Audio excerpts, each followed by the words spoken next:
या क्षणाची एक महत्त्वाची घडामोड आपण पाहणार आहोत ती म्हणजे महाराष्ट्रासाठी आणि खास करून पालघर जिल्ह्यासाठी ही मोठी बातमी आहे। वाढवण बंदराला आजच्या केंद्रीय कॅबिनेटच्या बैठकीत मंजुरी मिळण्याची शक्यता आहे। 76,000 कोटींच्या या प्रकल्पाला गेल्या 25 वर्षांपासून विरोध होतो आहे।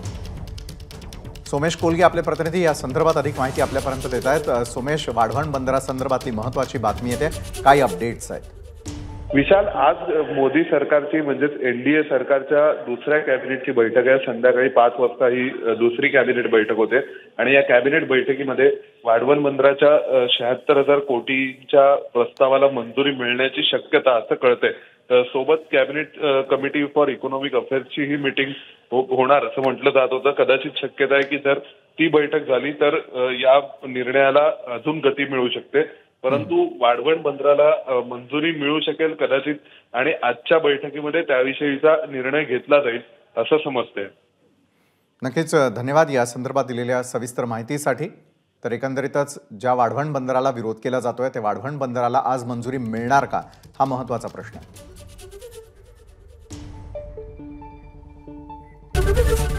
एबीपी माझा, उघडा डोळे बघा नीट।